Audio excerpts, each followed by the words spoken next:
warahmatullahi wabarakatuh. Good morning, guys. Nice to meet you again. We are in meeting 13 right now. And now, let's see the material of meeting 13. Okay, guys, this is the material of meeting 13. Yeah. The first is favorite ethnic disease. Second is conversation. Have you ever? The third is grammar focus. Present perfect tense. The fourth is grammar focus again. Sequence adverb. And then word power, cooking method, and the last, of course, exercise and assignment meeting 13. Okay, this is the first material of meeting 13. Yeah, the title is favorite ethnic disease. Look at this slide first. Yeah, you can see the picture from the slide. Yeah, the picture number one is bulgogi. Yeah, have you ever eaten bulgogi, guys? Okay, this is the ethnic disease we will talk, yeah. Okay, there is a question too, yeah. Which diseases are made with the meat, with fish or seafood, and have you ever tried, yeah? And then what any food are popular in your country? Nah, pembahasan kita hari ini ada 3 itu. Ethnic disease adalah di sini sajian atau hidangan favorit dari beberapa negara. Yang pertama di sini ada bulgogi. Bulgogi is favorite ethnic disease from Korea. Maybe you have tried bulgogi, yeah. And the second is from Brazil. The name is feijoada, yeah. The third is fish head curry from Singapore.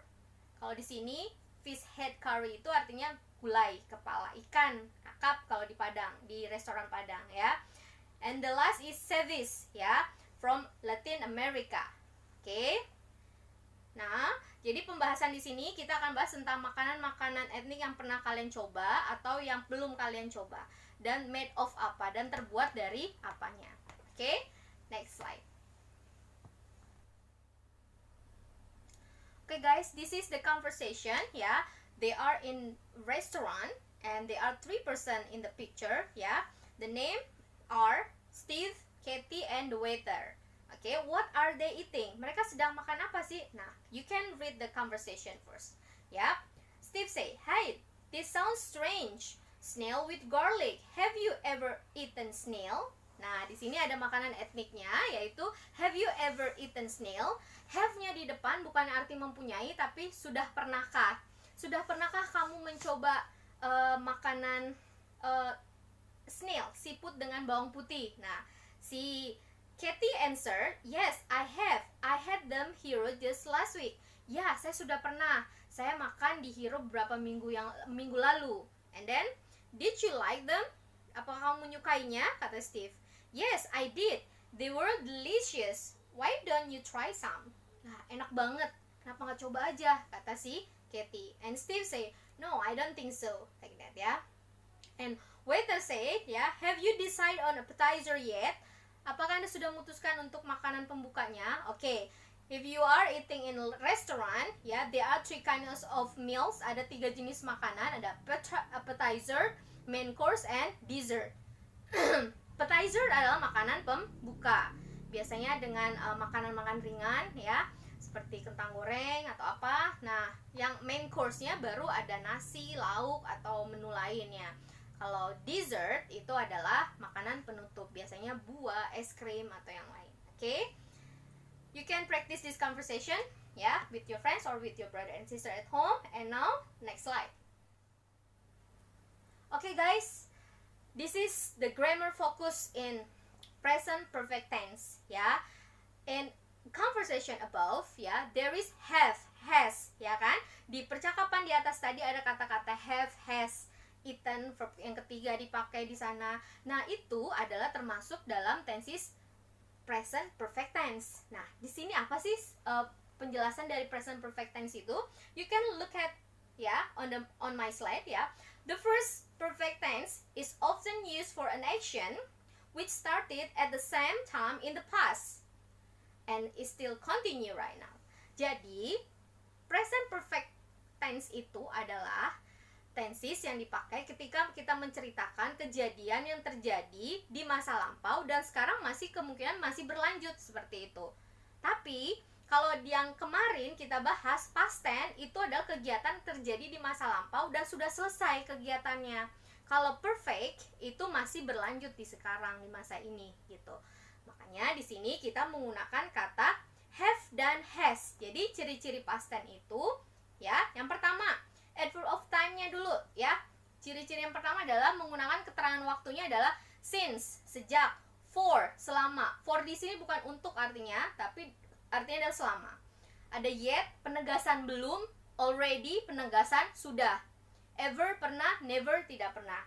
Itu beberapa adverb of time yang sering dipakai dalam simple present tense. Berikutnya, ciri kedua simple present tense adalah menggunakan have dan has. Have has kalau di simple present artinya mempunyai, tapi kalau di sini arti have has adalah sudah. Siapa yang subjek yang pakai have? Siapa subjek yang pakai has? Kita lihat di sini, ya. Untuk I, you, we, they, Raisa and Tiara, two person, we use have. But for singular subject, she, he, it, name, Raisa aja atau Tiara aja itu pakai has. Ya, artinya adalah sudah, penegasan sudah. Dan ciri-ciri ketiganya adalah menggunakan verb yang ketiga, past participle. Kalau di simple past tense kita pakai verb kedua, tapi kalau di simple present tense kita pakai verb yang ketiga. Mau bentuk kalimat apapun semua pakai verb yang ketiga. Oke? Next, continue. Oke guys, continue ya. Present perfect form. Di sini ada rumus atau bentuk formula dari simple present perfect. Nah, yang pertama, kita seperti biasa ada 3 bentuk kalimat, affirmative atau positive, negative sentence, and interrogative sentence. Yuk, look at this formula first. Kalimat positif, ya, rumusnya adalah subject plus have atau has dan verb ketiga. Ya, have has-nya kapan kamu pakai? Lihat dulu subjeknya siapa. Kalau I berarti I have. Saya sudah, I have. Kamu sudah, you have. Dia perempuan sudah, she has. Seperti itu. Oke. Nah, berikutnya kalimat negatif, rumusnya jadi subject plus have has tambahkan not. Dan verbnya selalu yang ketiga. Mau bentuk apapun dalam perfect tense selalu pakai verb yang ketiga, past participle. Oke? Nah, contohnya di sini ada have sama not digabung jadinya haven't. Artinya belum. Has digabung juga boleh sama not jadinya hasn't. Artinya juga sama-sama belum. Contohnya, saya belum makan, berarti I haven't eaten. Dia perempuan belum makan, berarti she hasn't eaten. Oke guys, selalu verb yang ketiga ya. Next, interrogative form. Bentuk yang ketiga adalah bentuk tanya, yang artinya apakah sudah atau sudahkah. Contohnya di sini. Rumusnya dulu ya, have, has, plus subject, plus verb 3. Nah, look at the example. Kita lihat di sini ya, bentuk tanyanya, have you eaten samyang guys, gitu ya. Nah, apakah kamu sudah pernah, boleh ditambahin ever ya, ever itu pernah. Have you ever eaten samyang? Apakah kamu pernah makan samyang? Kalau kamu jawab, kamu sudah pernah makan, berarti cukup jawab, yes, I have. Kalau belum pernah, jawabnya, no, I haven't. Atau kita pakai untuk yang bentuk singular subject, she misalnya. Has she eaten bulgogi? Apakah dia perempuan pernah makan bulgogi? Yes, she has kalau sudah pernah. Kalau belum, no, she hasn't. You can see the example here, ya. Saya ulang lagi. Jadi untuk kalimat positifnya, contohnya di sini ada I have eaten samyang. Artinya saya sudah makan samyang. Kalau yang untuk subjek tunggal yaitu she, berarti she has eaten samyang. Negatifnya tinggal ditambahkan not. Kamu gabung boleh jadi haven't atau hasn't, artinya belum. Negatif ya. I haven't eaten samyang. Saya belum pernah makan samyang. Kalau dia perempuan belum pernah makan samyang juga berarti she hasn't eaten samyang. Oke. Nah, tadi yang bentuk tanyanya have has-nya di depan. Sudahkah artinya atau apakah sudah pernah. Nanti boleh tambahkan ever kalau kalian mau menambahkan. Oke, next slide. Oke guys, you have known about the past participle or verb 3. Kalian sudah tahu kan sebelumnya di simple past tense sudah dijelaskan sampai verb kedua. Nah, untuk yang perfect yang kita pakai adalah selalu verb yang ketiga. Di sini ada daftar list dari regular verb dan irregular verb ya. Kalian sudah tahu kan ada dua verb verb itu dibedakan menjadi dua, ada regular verb dan irregular verb, yaitu kata kerja yang beraturan dan kata kerja yang tidak beraturan. You can see here. Don't forget use verb 3. Okay? Look at here. Contohnya di sini ada yang beraturan ya. Accept, acceptive. Kalau yang beraturan, verb 2 dan verb 3 sama, tinggal tambahin ed. Tapi yang kalian harus selalu ingat dan banyak kuasai adalah yang irregular verb, karena bentuk kedua, ke satu, kedua, ketiganya bisa beda. Oke, di sini kita lihat ada, nah, ada bring, brooch, ya. Verb 2 dan verb 3 sama. Tapi ada juga yang tidak berubah seperti kemarin yang saya sudah jelaskan di bentuk past tense ya. Oke, jangan lupa yang dipakai adalah verb yang ketiga. Oke, next slide. Oke, and now to be. Sekarang kita bahas to be. Kalau to be present ada 3, ya kan? Simple present ada is, am, are. Nah, to be past tense ada 2, was dan were. Nah, to be dalam perfect cuma ada 1. Kalian tinggal tambahkan been. Oke? Nah, kapan kita pakai to be? Saya sudah pernah jelaskan. Kalau kalian menjelaskan profesi, menjelaskan kata sifat, menjelaskan tempat, kalian harus kasih to be. Tapi kalau ada kata kerja jangan dikasih to be. Oke? Contohnya di sini kita lihat. Yang pertama, rumusnya seperti biasa ya, subject plus been plus occupation plus atau adjective. Sesudah subject kasih been. Contohnya di sini, ya. I have been a lecturer for 10 years. Artinya, saya sudah menjadi seorang dosen selama 10 tahun. Nah, itu kalimat positifnya ya, untuk menjelaskan profesi. Nah, ada lagi, I have been in the class for 2 hours. Saya sudah berada di kelas selama 2 jam. Berarti menjelaskan tempat. Jangan lupa dikasih been juga. I have been hungry since this morning. Saya sudah lapar nih dari tadi pagi. Menjelaskan adjective ya, hungry. Oke, next slide. Oke guys, this is the next slide ya. Grammar focus, sequence adverb ya, rangkaian. Nah, di sini kita pakai untuk grammar fokusnya, yaitu kalau kita menceritakan tentang cooking method, misalnya seperti procedure text, kita membuat menjelaskan suatu proses. Nah, ini biasanya dipakai sequence adverbnya. Yang pertama biasanya first, then, next, after that, and finally. Ya, ini biasa dipakai dalam procedure text menceritakan bagaimana cara membuat sesuatu.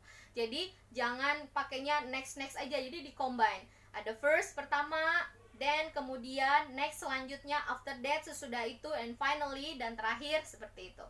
Kalau kalian menyusun dalam proses procedure text. Oke. Nah, di sampingnya itu ada word power cooking method, yaitu metode dalam memasak. Mungkin kalian sudah tahu ya. Ada berapa di sini? Bake artinya dibakar atau dipanggang, tapi khusus untuk roti dan kue. Ada lagi fry artinya digoreng. Roast artinya dipanggang atau dibakar. Boil direbus. Barbecue dibakar tapi bentuknya sate, ditusuk-tusuk dulu ya. And steam artinya adalah dikukus. Nah, nanti kalian juga ini coba dijawab. Contohnya fish ya.